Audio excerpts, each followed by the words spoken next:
Good afternoon, ladies and gentlemen.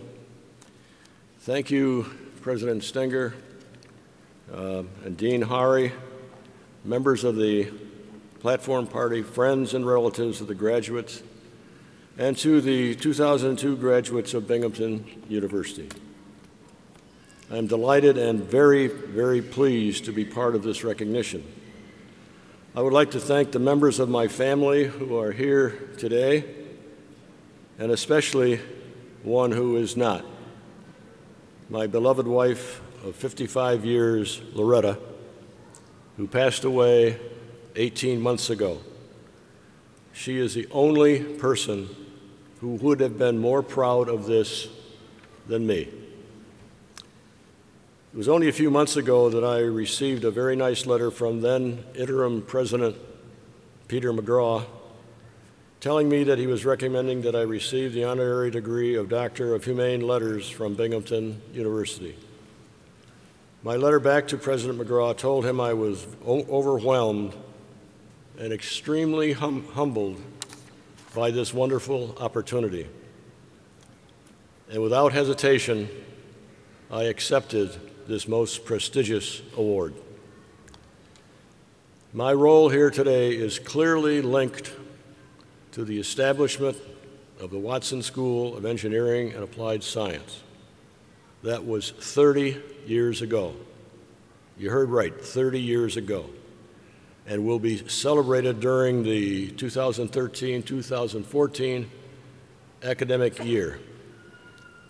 The Watson School officially opened on June 15, 1983.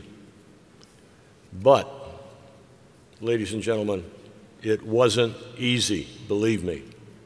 I know for sure because I was part of that process every single step of the way. Therefore, my following and also closing remarks, I believe, will be titled, "The Engineering School That Almost Didn't Happen." That close. 30 years ago, there was no engineering school associated with Binghamton University, but there were a number of local companies in this area who felt very strong there should be, and I was one of them. Why, you ask? Simple. Because it was the right thing to do. After spending several months doing our homework, I asked for a meeting with the president of Binghamton University at that time, Clifford Clark, and his senior staff. The meeting was scheduled, and I was fortunate enough to be part of the local group to make the presentation. When we finished our pitch, President Clark opened up the meeting to his staff for questions and comments. Not too many questions, but many, many concerns expressed. For example, I'm going to read off a bunch of concerns that those folks had. There were political issues involving other engineering schools like Cornell, Syracuse, RIT, Clarkson, Union, RPI, would be solid against such a proposal. Why? Well, for example, a duplication of facilities and formidable political clout from those universities with our elected representatives. Another item, there was absolutely no money for the project. Another one, no facilities, no labs, no building. The university charter for SUNY Binghamton would have to be changed. Not a simple task, ladies and gentlemen. The thing that we heard most in this meeting is, this is a liberal university, and that's what we heard again and again from the senior staff, from then President Clark. The Board of Regents would have to sign off on the project. Again, not an easy task. The State Education Department would have to sign off. Then Governor Mario Cuomo would have to change his mind on this particular project. The Education Committee of the New York State Assembly would have to agree. The Education Committee of the New York Senate would have to agree. Well, as we approached that job on our agenda, we all realized that we had aces in the hole. Senator Warren M. Anderson, who was the majority leader of the New York State Senate. And there's a saying in Albany, whatever Andy wants, Andy gets. Andy is no longer with us, but he was one swell man.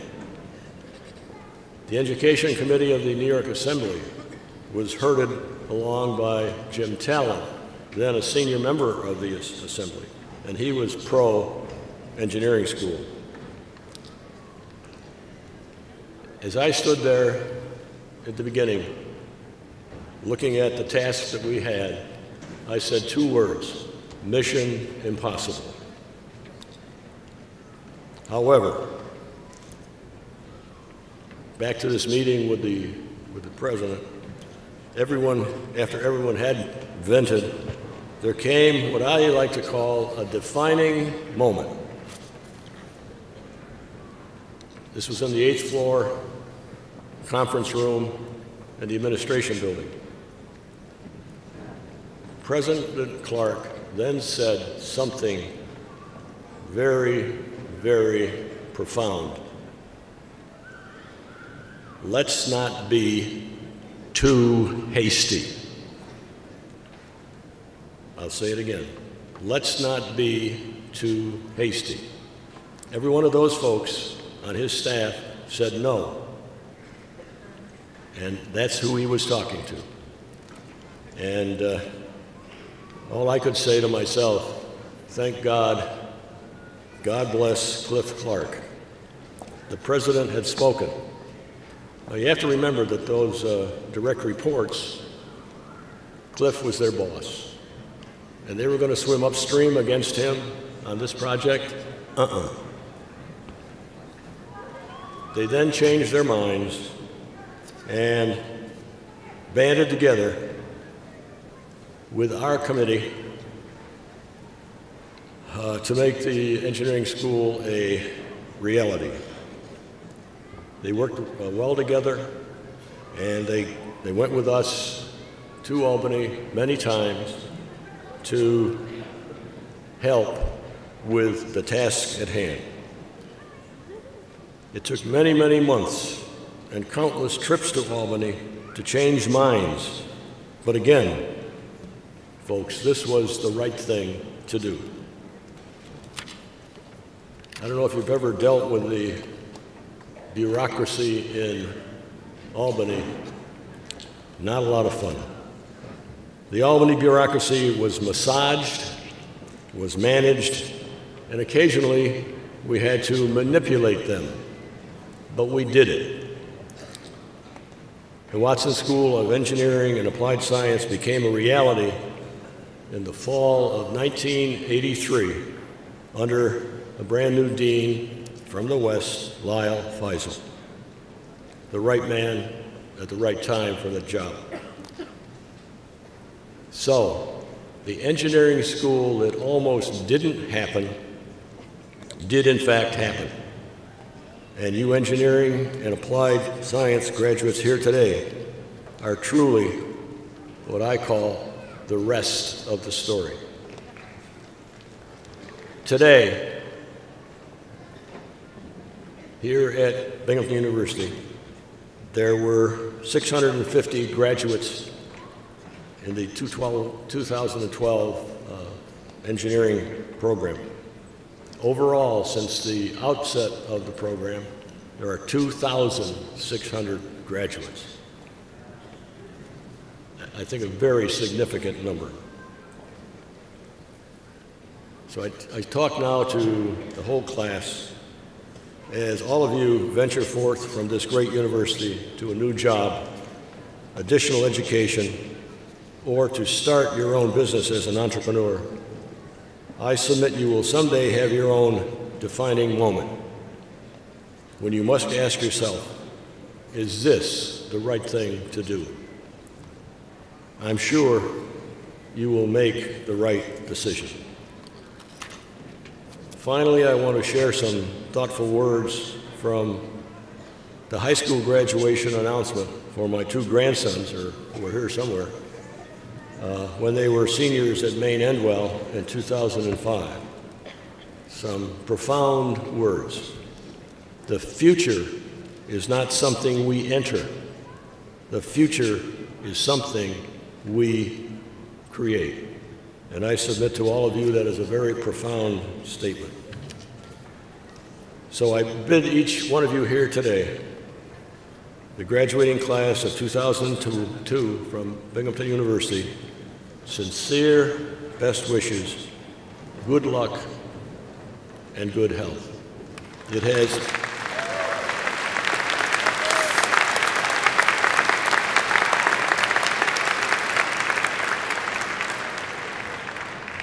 and all I can say to get off the stage, it's been a great honor for me to be with you this afternoon. Thank you again.